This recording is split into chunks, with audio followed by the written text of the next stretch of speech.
Welcome everyone. My name is Sally Henry and I am the Director of Communications here for ACSTO. So thank you for taking the time out to spend some time with us. We also have joining us Sarah Raybon, who is the Director of Communications with Communications and Engagement. She's with the Arizona Department of Education, but she works specifically for the Empowerment Scholarship program. But before we get started, I'm just going to pray for us and then we'll get started.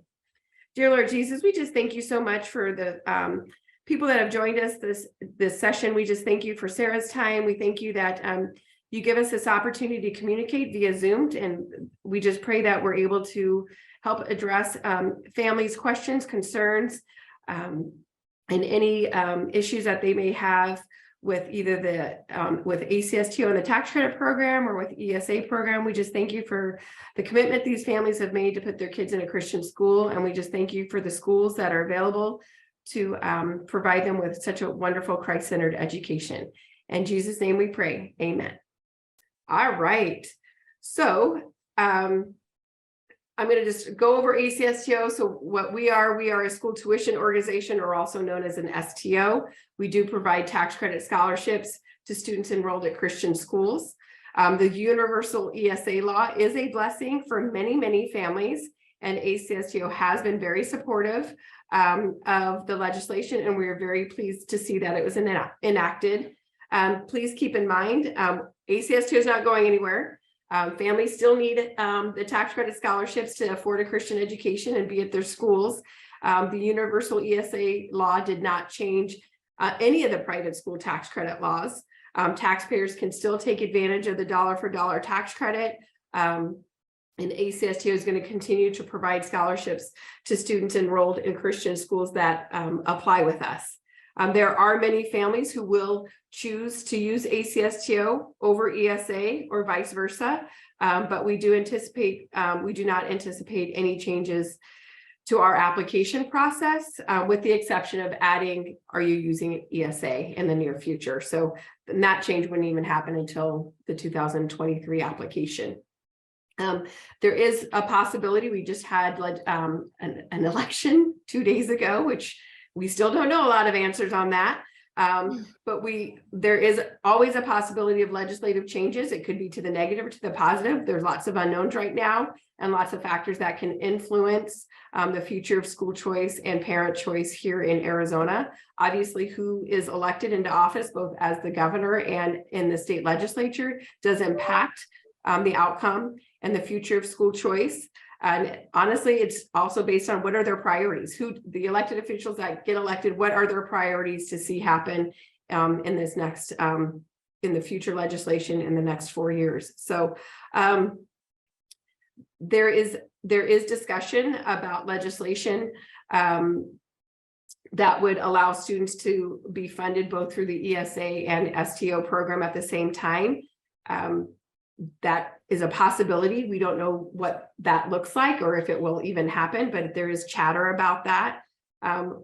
We also, as STOs, through the Arizona STO Association, we work really hard in that organization to have effective STO policy happen. We are looking at some possible positive changes to the tax credit scholarship program, but nothing major. So we don't know what's going to happen, but we know that we're here. So as far as we're concerned, things can change, positive or negative, but we do believe that the way things are looking after the election and the way the numbers are looking, that we are going to be maintaining a strong school choice majority in the legislature. So that's a positive thing. We do host parent workshops and on school campuses. So if you're wanting more information about how the tax credit program works in very, very specifics, we will not be addressing that tonight. That's an hour-long parent workshop, and we're not doing that tonight. So we encourage you to visit our website and go to our parent workshop under parent tab, parent workshops. We offer Zoom workshops. We offer workshops on your school campuses. If you're not sure if we're going to be on your school campus, feel free to give us a call. We'll let you know when we're going to be there and if we're going to be there, or ask your school personnel that as well if they are hosting a parent workshop anytime soon that you can attend. But our parent workshops does provide a lot of great information about how the tax credit program works. The law is very clear that students cannot utilize both ESA and tax credit scholarship programs for simultaneously, regarding of how the ESA, regardless of the ESA covers the full bill. If a parent chooses to sign an ESA contract, they cannot have STO funds at all for that same time frame. And it doesn't even matter how those ESA funds are spent. If a parent chooses to use ESA funds to pay for tutoring, they're still responsible for the tuition. They cannot use STOs for the tuition. So the law is very, very clear on that. We have had lots of questions about how to determine which program to use, ESA or tax credit scholarships. And honestly, that's a personal decision, and that's a decision that parents really need to assess their own financial situation when making that decision, what's going to work best. On our website, we do have a handout. It says which funding source is best option for your student. It's under our parent resource tab. It's just a flow chart to look at to help you evaluate what is going to work best for your family. Obviously, families need to consider the cost of tuition. If the cost of your tuition is under the ESA amount, then go ESA. That's going to work for you. If the tuition is more than the ESA amount, and you're able to pay that balance of tuition, then maybe ESA is a great choice for you. If your tuition exceeds the ESA and you don't know and you can't really afford that balance, then tax credits is probably going to work better for you. Students that qualify for the low income tax credit scholarships, if your tuition is over the ESA amount, you're probably going to be, it's going to be in your best interest to stay with tax credit scholarships. And you can, as parents, you can have a student on an ESA program and a student with tax credits. There's nothing wrong from having your kids in both different programs. They just can't be in the program at the same time, that one child. Both programs are student specific. They're not family based. So there are some families that are choosing to use ESA for 1 or 2 kids and then using the tax credit scholarship for 1 or 2 kids. So there is nothing wrong with you doing that whatsoever. We do not encourage parents to switch back and forth from ESA to STOs. Once you pick it, if you're on ESA, stay on ESA for the rest of the year. It's a lot of headache for the schools. It really doesn't gain anything, I think, on the parent side for you to bop back and forth. If your student is not qualified for the overflow switcher tax credit scholarship, you may want to consider switching to ESA, maybe the last quarter of the year to get your student qualified for overflow. That would be the only time I would encourage a parent to switch to ESA, whether it be just for a quarter or not, is just to get that overflow qualifier or switcher qualifier. But other than that, it's really not a beneficial to a family to go ESA 1 quarter, STO 1 quarter, ESA another quarter. It doesn't help. It doesn't make a difference. If a parent does sign an ESA contract beginning the quarter 1, then all STO funds that were already sent to the school do need to be returned to the STOs. The school is responsible for returning those funds. If a parent did not sign the ESA contract until maybe quarter 2 or quarter 3, then the STO funds can be used for tuition up until that quarter in which the agreement was signed. So if you sign quarter 2, STO funds can be used for the August and September tuition, and then ESA would take over from that. Let's see. If you can utilize STO funds until they're exhausted or until you switch to ESA, either one, but it is truly by quarter on the ESA side. So if you do apply and sign a contract, like let's say in February, you will receive ESA funds for quarter 3 and quarter 4. So again, any STO funds sent for January and on would need to be returned to the school. Schools are the ones that must return the STO funds. ACSTO has a policy to return those funds within 60 days of a school receiving the ESA payment.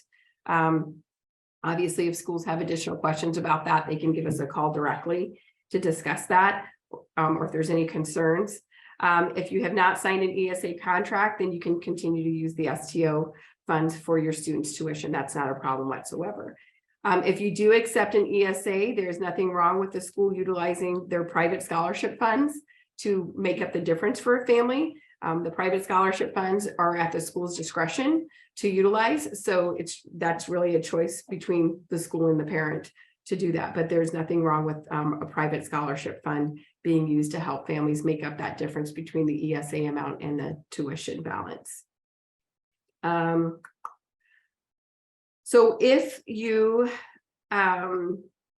ACSTO policy, if once a school returns funds to us because a family is choosing to go ESA and a school returns those funds to us, we actually will hold those funds and that student's name as what's called a multi-year scholarship. Now, not all STOs do that. Some STOs do, so you might want to just check.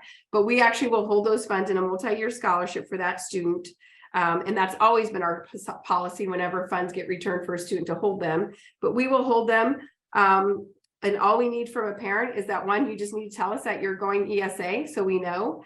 And then if you're switching, when you decide to go back to tax credits, you just have to provide proof that you're no longer on an ESA contract.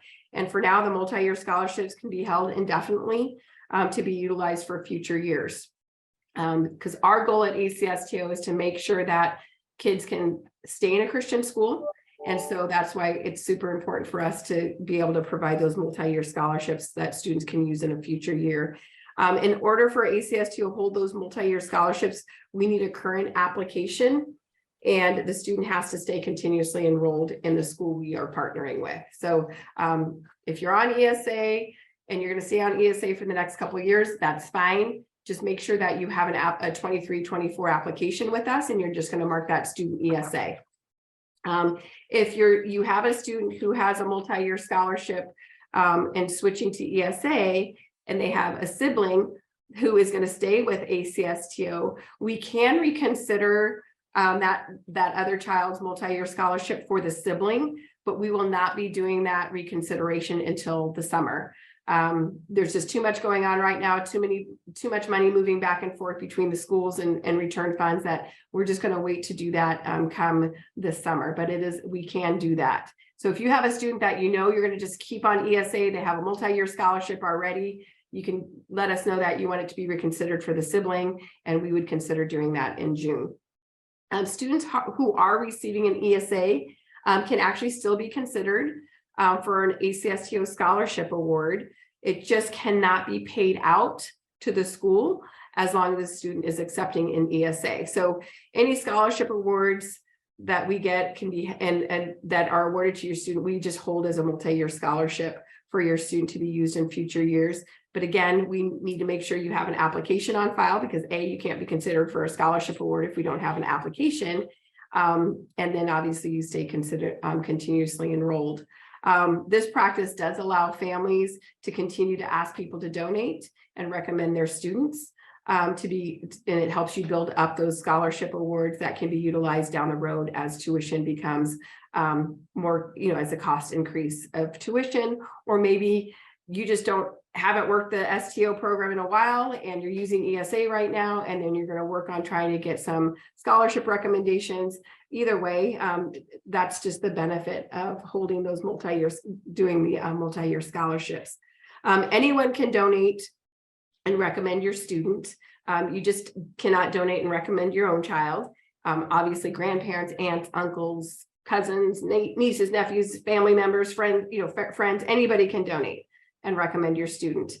We do encourage parents to continue to work the tax credit scholarship program, even if you are choosing to utilize the ESA. We also want you to please consider donating. Again, the dollar for dollar tax credit benefit isn't changing. People can still take advantage of that dollar for dollar tax credit when they file their taxes. There was a question last time that somebody asked if a donor gave a recommendation to a student who's switching to ESA, can that donor recommendation be reconsidered for another student? The donor can call us and always change their recommendation, and we can change the recommendation as long as that scholarship, that donation has not been awarded out in a scholarship. So that is possible for the donor to change it, but as long as the money has not been awarded. Families can choose to leave the ESA program and switch to tax credits at any time, but again, we don't recommend doing it during the academic year. That is just too much chaos.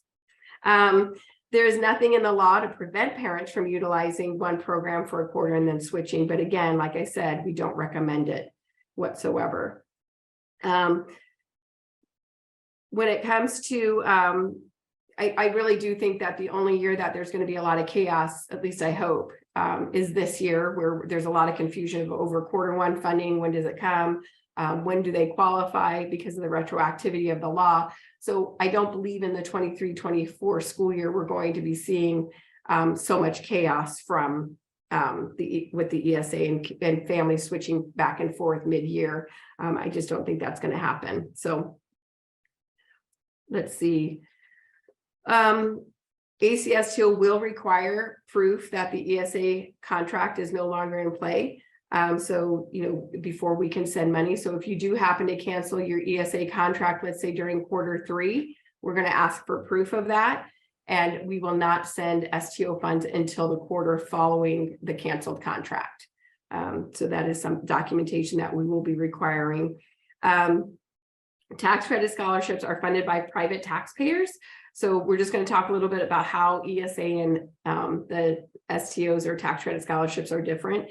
Tax credit scholarships are funded by private taxpayers, whereas ESA is funded by tax dollars. As an STO, we are able to communicate with schools regarding students, who's enrolled, whereas the ESAs cannot speak to the schools. They can't speak. They can't address which students are applicants. They can't provide that information. They can only speak to the parents. They can't provide a list of students who are receiving ESA, whereas STOs can provide list of student applicants per school to the schools. So the STOs are a little bit school friendly on that side. ESA, they're bound by various laws not to be able to do that. So the ESA does require parents to submit the tuition statements to be paid to the school. STOs basically can provide tuition payments throughout the year as long as we have it, as long as the scholarship does not exceed the cost of tuition. So we don't need the parents to do anything except just apply once a year. Sarah, is there anything else that you can think of that separates or makes the two of us different, positive or negative? No, and that's a perfect segue. I think the important thing to know about the ESA program is that it's very parent. So a parent applies, we accept applications year round, a parent applies, and then the parent is going to direct those funds and wherever the parent chooses to direct those funds. In the STO program, they're going to apply, but then the STO is going to send those funds on behalf of the parent. So it's a little bit different in that the parent is going to take one more step, right? And they're going to upload an invoice. They're going to make the payment through our payment platform system, Class Wallet. So it's a little bit different in that the parent kind of is the driver. ESA funds can also be used for more than just private school tuition. ESA funds can be used for tutoring and educational services. So for a child who has special needs, things like that. But that's really the big difference, is that with the STO you're applying, and then the STO is going to be sending that scholarship on your behalf to the school. In the ESA program, you're going to be applying, and then you are going to direct where you want those funds to go. Okay, that's great. So I am going to turn this over now to Sarah.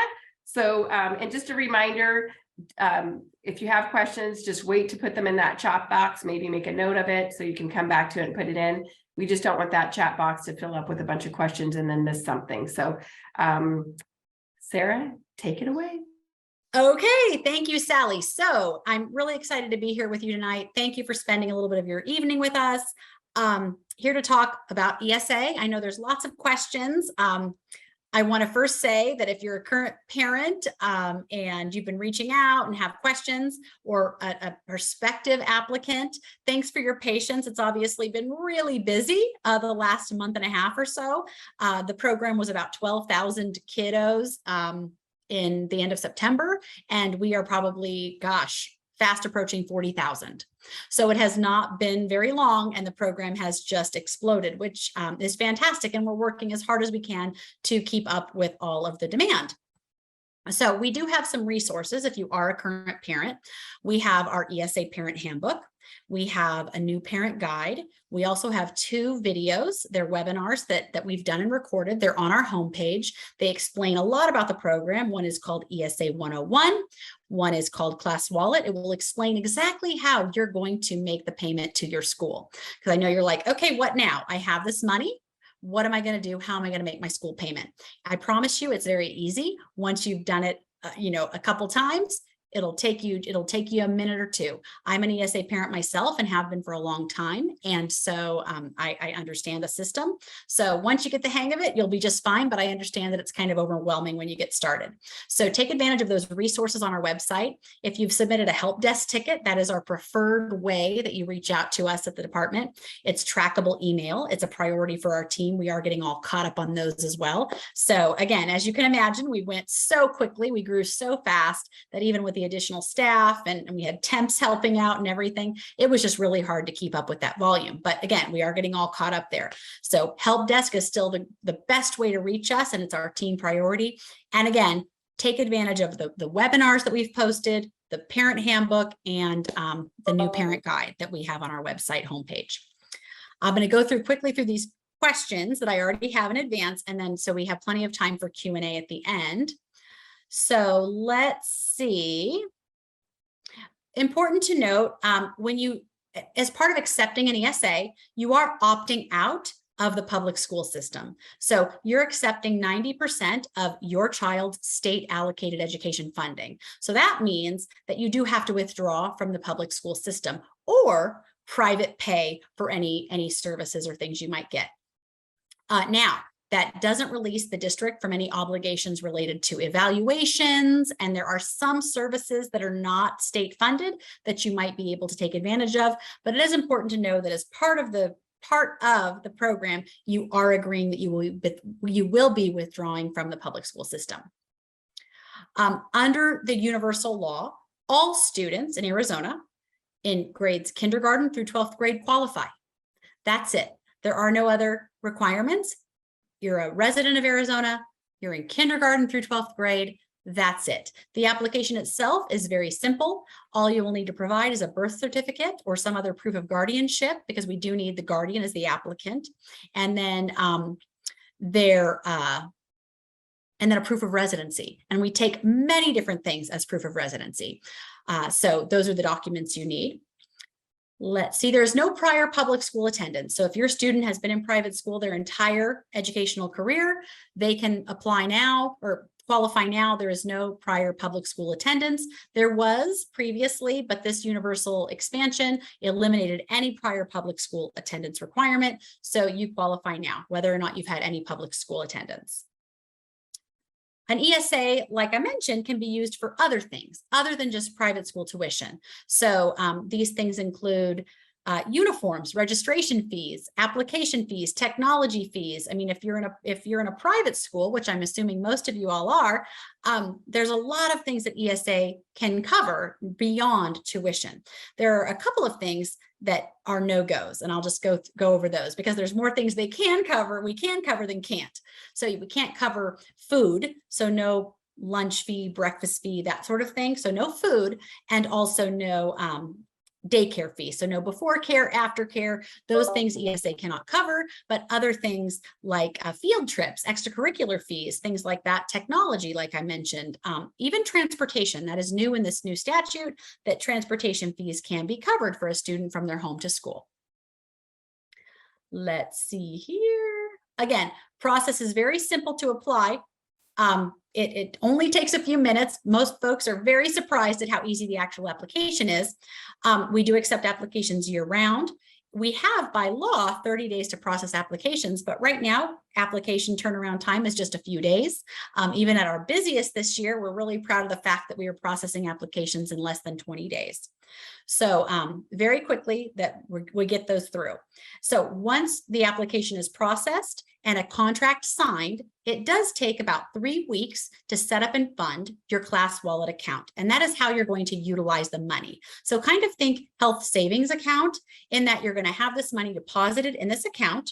You're going to be awarded an annual. So basically, depending on when you sign your contract, and we'll talk about that in a second, you're going to get money deposited quarterly.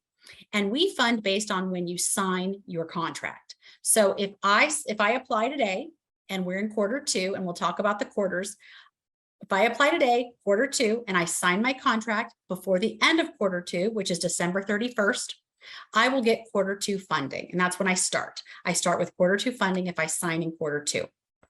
Likewise, if I apply today and I don't sign my contract and I hold it, let's say I don't want to have funding yet. Maybe I'm not sure. Maybe I've got a wait list at a school I'd like my child to attend. If I wait to sign my contract, I will get funding based on when I sign. So I can sign in quarter three, my funding starts quarter three. I can wait until quarter four and sign in quarter four, and then I will start with quarter four funding. So we go on, our year starts July 1st, our quarter one, July 1st to September 30th, then quarter two, October 1st to December 31st, July 1 to March 30th is quarter three, then April 1st to June 30th is quarter four. So that's kind of how our quarters run. And that information is on our ESA FAQ page on our website. So the only exception to this, and this is where it gets a little bit messy, I know, and a lot of confusion, is that in the statute, there was a retroactivity provision. And that said that we were going to be giving quarter one to a lot of folks, depending, on no matter when they applied. So if you applied by October 15th of this year, and you signed the contract within 30 days, a completed application and signed the contract, you will get quarter one funding. However, because of when the law went into effect, it was right before October 1st, the first deposit you likely received would be quarter two. That's just because that's how we fund, and that's how our IT system is programmed.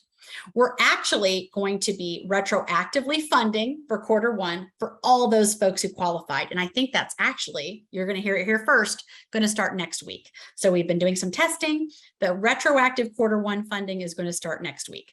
So when you receive a deposit in the ESA program, you receive an email from Class Wallet that says your funds are ready for use. You've received your deposit. For all of our quarter one recipients, all those who were eligible, you're going to receive another email that's also going to say something similar, that you've now received that additional deposit. So expect, if you qualify, if you're eligible for that quarter one funding, again, there were some things that had to be fulfilled. Apply by October 15th, completed contract or completed application, signed contract. So you can see those on our website at azed.gov/ESA. But if you are eligible for quarter one, that is coming. You will get those quarter one funds. But moving forward, when you apply, great. But when you get funding, starts when you sign your contract. So hopefully that helps for some people who are not sure when they want to exactly receive their ESA funds, if maybe you're moving from STO. Let's see. So basically, the bottom line is then, if you are receiving STO funds for quarter one, and then, you decided, hey, ESA opened up, I'm going to apply for ESA, I'm going to take my ESA funds. If you get ESA quarter one funds, you have to make sure that you let your school know, let the STO know, because they're going to have to return those STO funds.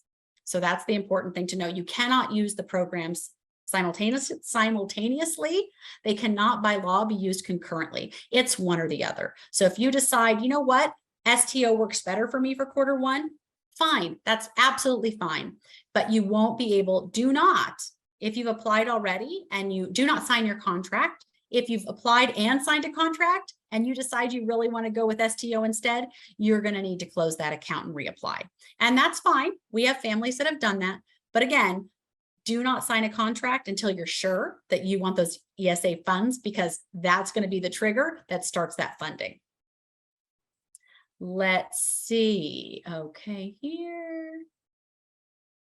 I do want to say, okay, perfect. Class Wallet. So that's our third-party financial platform. That is where all these funds are loaded into. There's an account for each child. So if you have multiple kids, there's going to be an account set up for each child. You can toggle between kids' accounts. You would be making a payment if, let's say, you have 3 kiddos in private school and 3 kiddos on ESA. You're going to make 3 transactions. You're going to make 3 payments to the school in the Class Wallet platform. There is a 2.5% processing fee to make those payments through the platform. The ESA funds can cover that fee, or we do have some schools that cover that fee on behalf of the families, but it is important to know that payments do go through that Class Wallet platform. They're contracted with the Arizona State Treasurer's Office, and so that's where that contract is held. And it's pretty simple to use. Again, I'm an ESA parent. I spend very little time worrying about my kiddos' ESA. I just simply upload their invoice, click submit to make that payment, and then the payment goes automatically to the school on my behalf. We also have reimbursement. So if a parent would like to, a parent can pay privately and then submit for reimbursement in the Class Wallets platform. You'll see there's a spot once you are in the Class Wallet system that says, submit a reimbursement. There's a one-time setup fee, and it's pretty easy. It'll walk you through step by step. You do have to link a bank account because they do transfer the funds automatically to your account. Let's see. I'm going through all these questions here, Sally. I want to make sure I don't miss anything. Let's see. Oh, important. If your tuition statement shows an STO payment, you do want to make sure that it shows that STO payment is being returned, right? So you do upload an invoice to make a payment. We have staff on our end that's reviewing those invoices. If we see an STO payment, it's a red flag, because obviously, as we know, we can't use those programs together. So we'll be rejecting that payment, and we'll reach out to you and say, you can't use these programs together. So you do want to let your school know so that they can adjust your invoice and say, it can still say STO payment. It could say returning, returned, or, just somehow to make it known to our team that this student is no longer on STO. They are, utilizing ESA, and any STO funds will be returned. Let's see.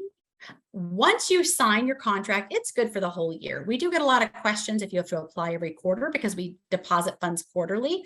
So if you're awarded, let's say $6,000, or it's divided into 4. If it's 8,000, it's divided, you're going to get 2,000 4 times a year.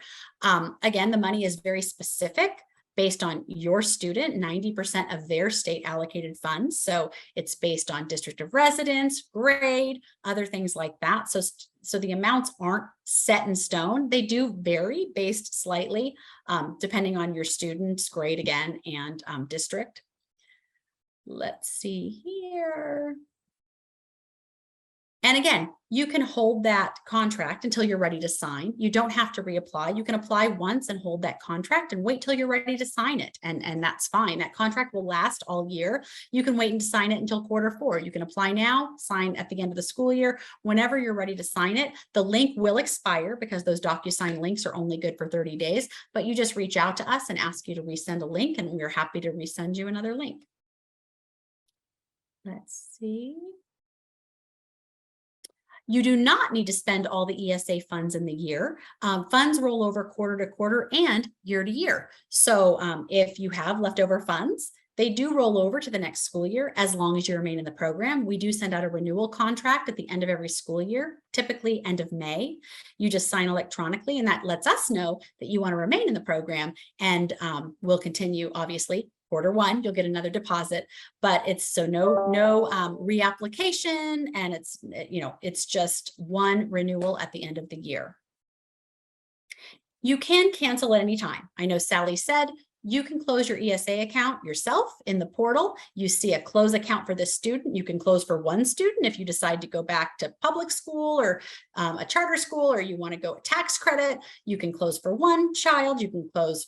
So you'll see close account for this student for all of your ESA kiddos. You can close that account and simply re-enroll in a public school, or move to tax credit. There's no waiting period.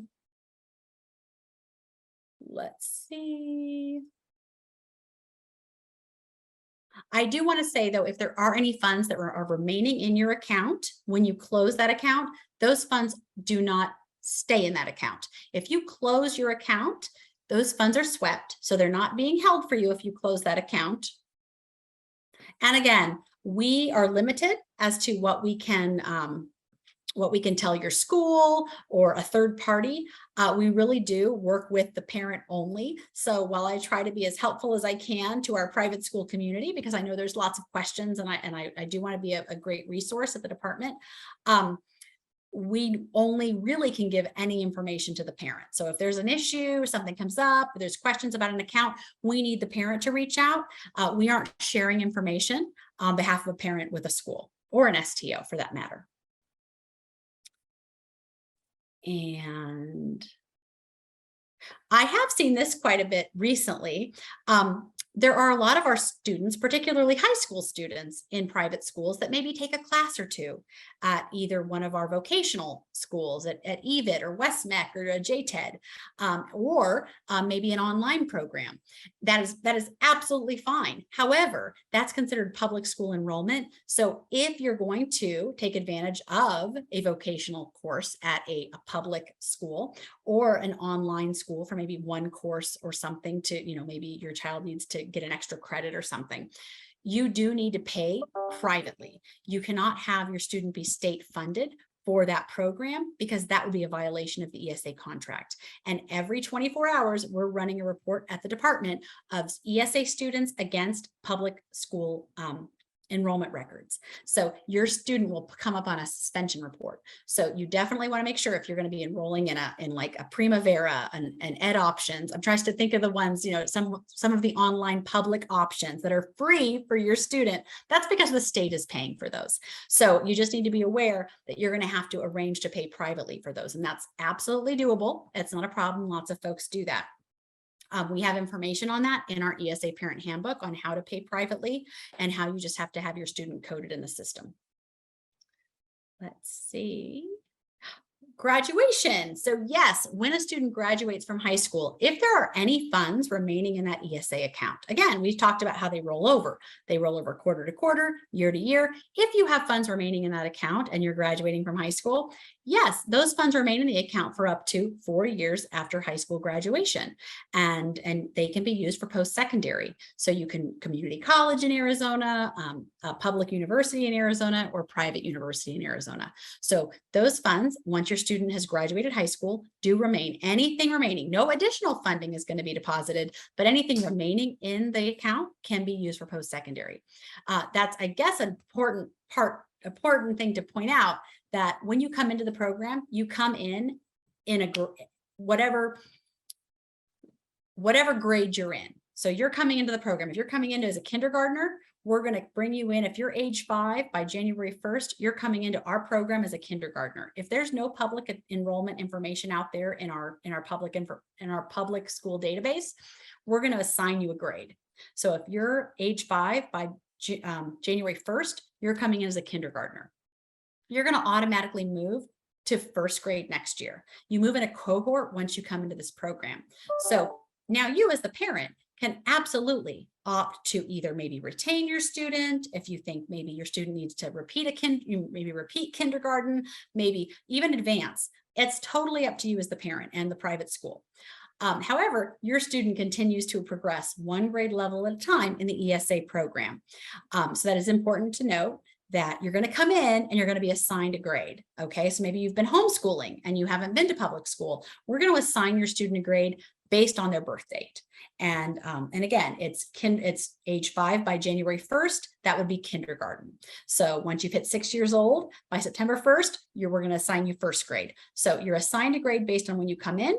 And again, you're going to move one grade level every year based on your age.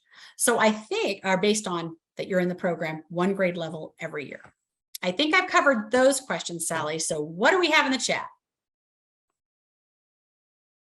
Amber, if you want to unmute and just start asking the questions, and we'll just go from there.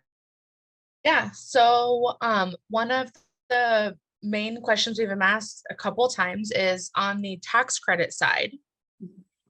Is there a grade limit for the tax credits? Most of them are pre-K students. One didn't specify age, but the other one specified that they will be turning 5. So with the tax credit program, we can only fund students that are enrolled in kindergarten through 12. So they have to be in kindergarten, K through 12. So it can't be a preschool program unless the child has an IEP or MET from a public school system here in Arizona, whether that public school is a district school or a charter school. They're the same, they're a public school. So if a student does have an IEP or an MET and they're in preschool and they're at a preschool that services those disabilities, then they can receive STO funds. But other than that, it's K-12. They have to be enrolled K-12. Mm-hmm.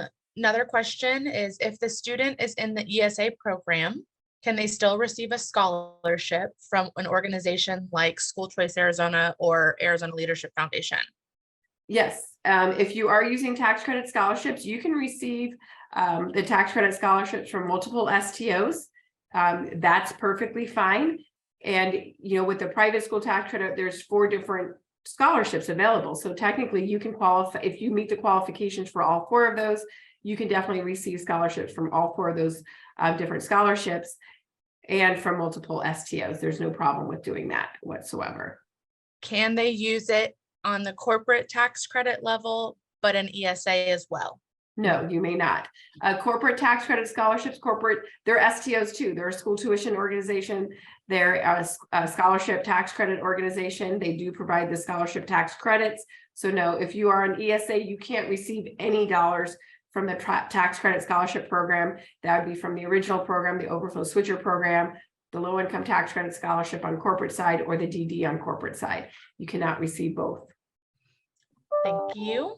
I think this one may have already been answered, but just in case, one more time, what are the dates of the quarters for ESA, I'm assuming, because this person was trying to determine when the right quarter to switch would be, since they don't have the entire tuition covered by their ACSTO funds.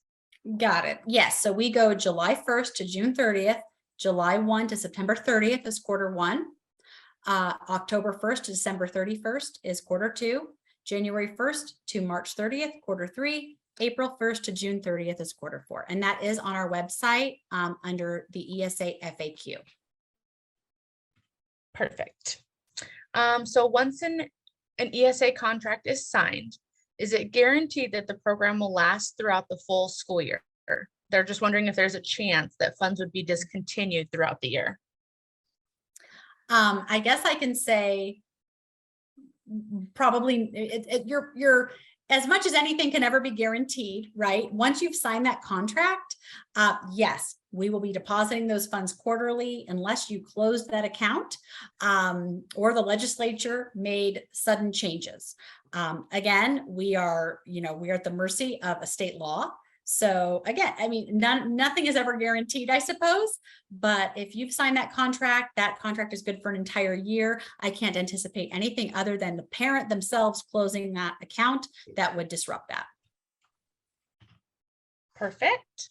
If a family applies in May or June with ESA for the following school year, signs their contract on 7/1, how quickly can they expect to get their quarter 1 funding? Quickly. So we work hard to get this money into accounts as quickly as possible. So when you sign that contract, at the busiest, I'd expect 3 weeks. So, and sometimes it's faster. So, but we say about 3 weeks to where you have funds in an account ready for use from when you sign the contract. Perfect. And then the follow-up to that is, in the follow-up quarters, is it kind of the similar timeline of how quickly the quarters come to those parents that have already signed their contract in quarter 1? So we say, and again, I've been in the program a long time, and we do, for the record, say that it's from the 15th to the 30th of that month. So let's say October was quarter 2. We say 15th to the 30th of October for quarter 2 funding. However, most families got their funds. If you were an existing family, you got those funds October 6th or 7th. We push request and there's steps. Believe me, it's not just ADE. We're not a bank. We work with Arizona State Treasurer's Office. We have to work with Class Wallet and the banking entity to make that happen. So there's some back and forth and some steps there. I would say that usually funds are in an account and ready for use that in that first month of the quarter by that second week, 6th or 7th. Perfect. Sarah, another one for you. Is the Class Wallet fee, that 2.5%, reimbursable? So ESA funds can cover that processing fee. So again, we have vendors who choose to cover the 2.5 as like a cost of doing business. We have schools that cover the fee. We also have schools and vendors that pass it on to the families. So either way, ESA funds can cover it, and that's not a problem. Can ESA be used for a foster child with an IEP? So depends. I'm going to say depends because the applicant has to be the legal guardian of the student. So the student, we have to have a legal guardian. And again, we will look at documentation and see what we have to see if we can make that happen. Again, it definitely depends on what documentation the family has, but we do have to have, because it is a contract that the person is signing, that they will be using these funds to educate the student. So again, it does have to be the legal guardian, but we have plenty of foster children who've achieved permanency and are in the ESA program. So this person said that they have a signed ESA contract that they are looking at, and it says that this ESA is entered into the first day after the contract is fully executed. They signed it on September 30th. Would that mean that the contract is in effect October 1st? They want to use STO for Q1 and ESA for 2, 3, and 4. So they're just trying to decide if they're okay, or should they cancel and reapply to only be eligible for Q2 and on with ESA. Okay. So if you signed your contract on September 30th, then you definitely, you want to close. If you want to take STO funds for Q1, what I'm going to suggest is you close. And again, that's not a problem. You haven't done anything wrong. I know it was very confusing because of the retroactive piece, right? It was a little bit messy, but you just need to close that account and you can reapply. Because you will receive ESA for Q1, and there's really nothing we can do to stop that. So again, just close your account and reapply, and then you will receive the funding based on when you sign that contract. If you want Q2, you will just sign it before December 31st.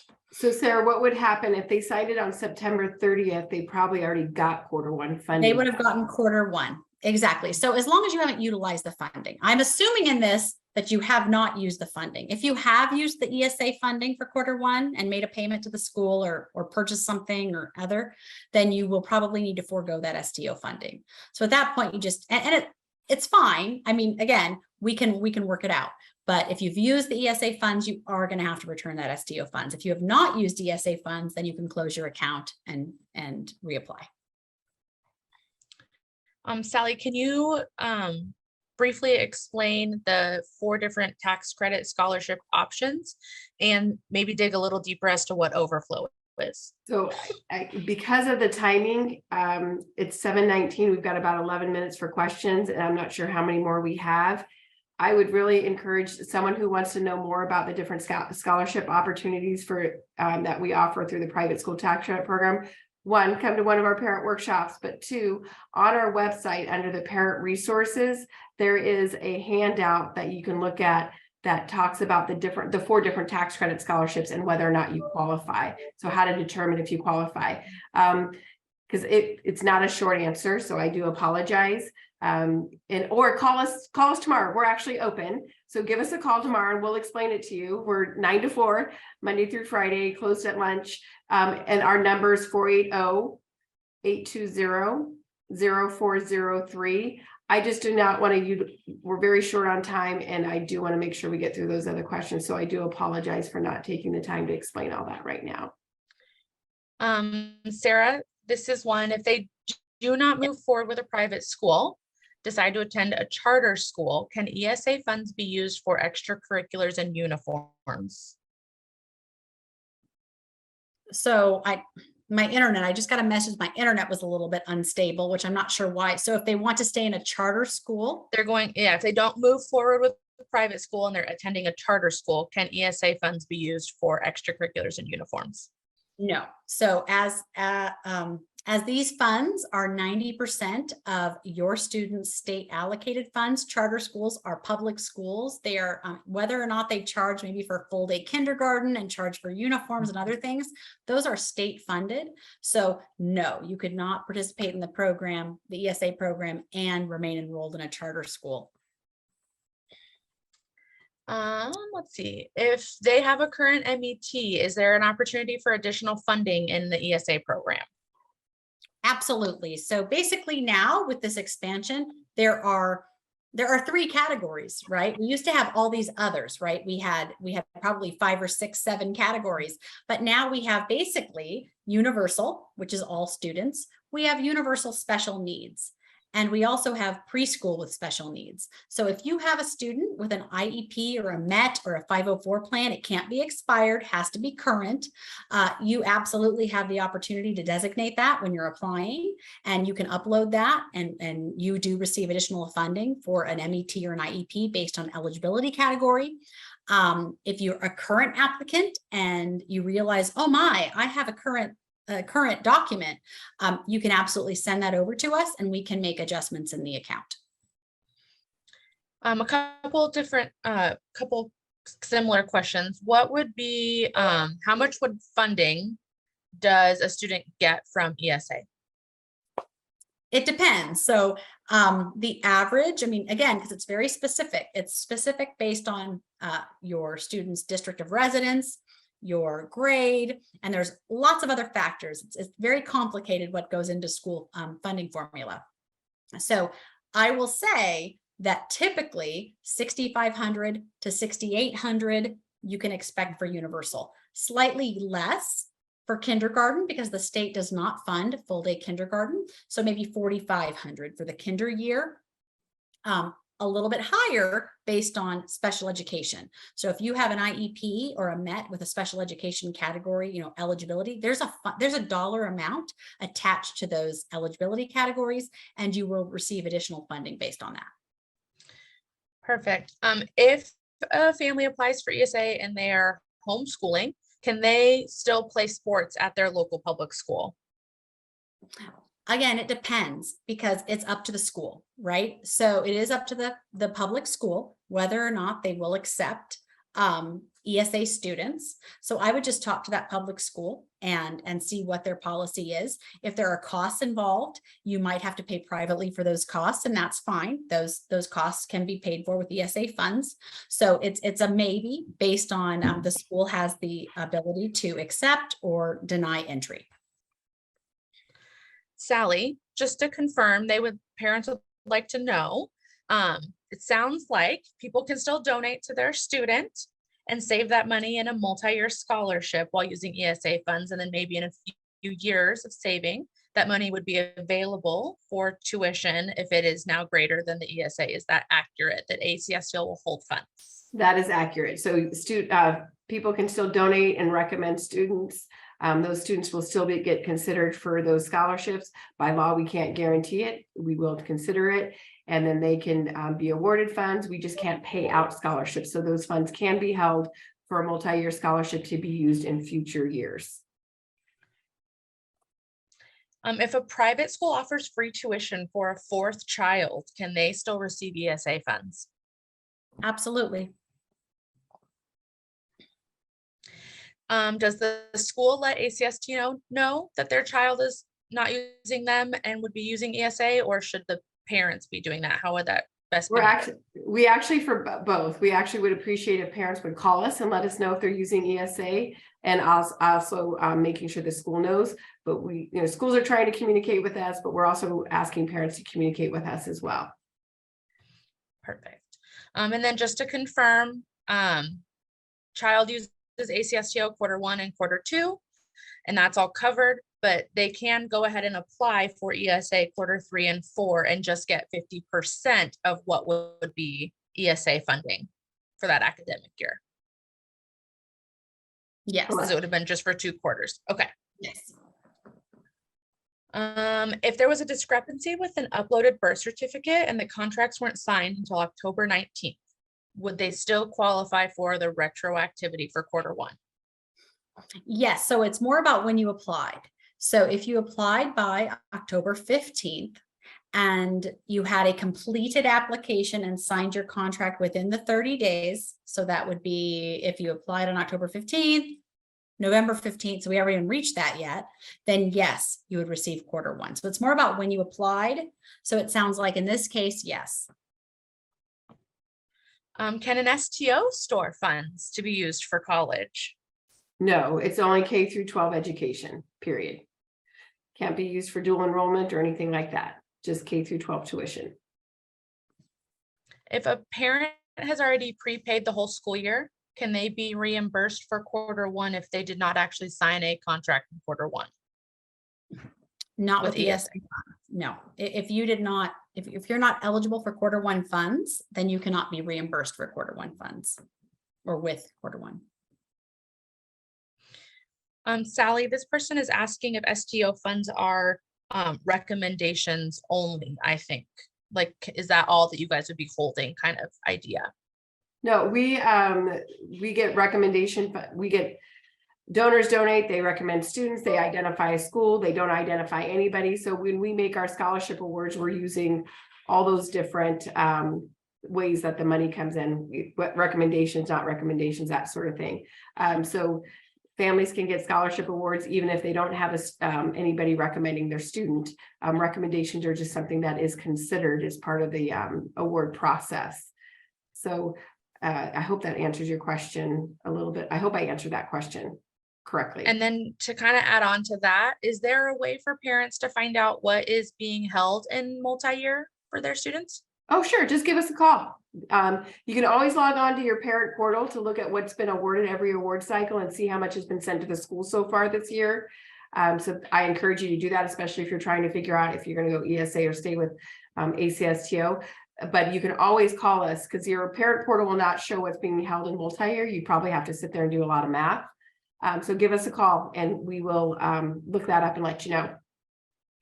Sarah, I think you mentioned this, but just in case, to confirm, they can find where the dates for the quarters are in the parent handbook or the FAQ, correct? It's in the FAQ. So on our Okay. website, on our homepage, on the sidebar, there's ESA FAQ. It's in there. Perfect. And then just for clarification, the 2.5% class wallet fee charged to a family, is that if they're being reimbursed by class wallet for paying their tuition up front, or just if they use the vendor pay option? So the 2.5% is not applicable to reimbursement. That is only if you're paying through the pay vendor system. I think want to emphasize the reimbursement option is the school, once you've paid the school, right? So I've paid the school privately and now, or with STO funds, and they're being returned and now I want to be reimbursed. The school is kind of out of that. They've given you an invoice. You are going to go through the reimbursement platform on Class Wallet. There is no 2.5%. But again, once the school has given you the invoice, the school isn't reimbursing you. You're going to be reimbursed for the payments you've made privately, non-STO funds privately.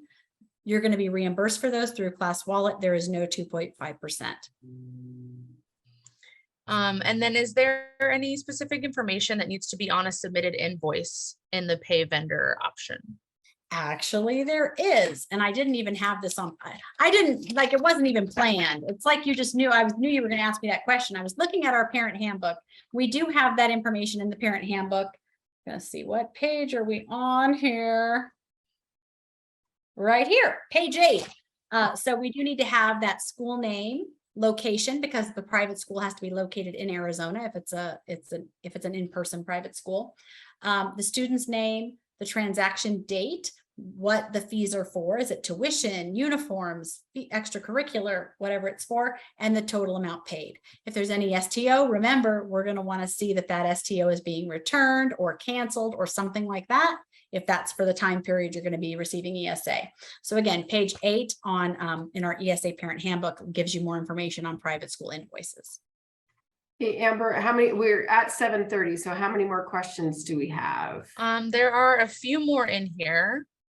Okay. A couple people have mentioned that it's been maybe 10 to 14-ish days and their class wallet is still showing pending the approval. Yeah. How long is the backlog?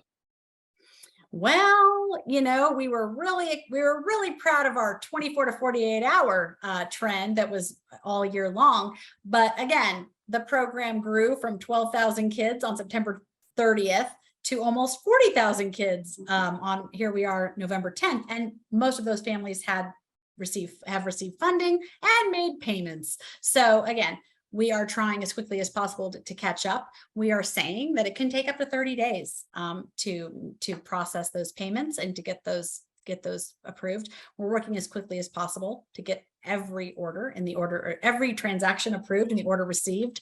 Again, so there's nothing else I can say other than we're working as fast as we can to figure out the new normal, right? And what that's going to look like. And hiring, we're in the process of hiring. We've had a bunch of temps and we're trying to bring people on as quickly as possible. But again, 24 to 48 hours is what it used to be. It's not going to be that, at least for the time being. So we are moving as quickly as possible, but it can take up to 30 days right now. What category should a parent choose when seeking reimbursement for tuition? Private school related expenses. If my child is in need of extra tutoring, what would be recommended for funding if the ESA is being used for tuition? Well, here's the thing. Unfortunately, the ESA, that's a fixed amount. And we do have families that will reach out and say, but my student needs a little bit of extra help for, this or that. There's nothing that we can do. Unfortunately, I'm just not sure where to direct somebody, because if the ESA funds are being exhausted for tuition, you would have to come out of pocket for something like that. I know a couple of people have asked about a recording, because we are recording this tonight. We will have a recording available sometime next week. We'll probably, I'm not sure if we're going to be able to, we're hoping to be able to put it on our website at ACSTO.org under our parent resource tab. So check back by like next Friday for recording, and we'll be putting it probably on Facebook and stuff, but please do that. And honestly, if you guys have questions, please ask. I mean, ACSTO, we're not ESA experts, but we should be. Sarah's been helping us understand things. So we're here to help you guys, because our number one goal is to see your kids stay in a Christian school and you all to afford it. How you're paying for that doesn't matter to us. We just want your kids at a Christian school. So please reach out to us if you have questions. Reach out to ESA on that help desk ticket for questions, but we are definitely here to help you guys. So please, if you have questions, we'll do our very best to answer that. So we are available Monday through Friday, 8 to 9 or 9 to 4, closed for lunch. So 480-820-0403. And then our website is acsto.org. So thank you guys for joining us. We hope you found this helpful. So have a great night. Thank you, everyone.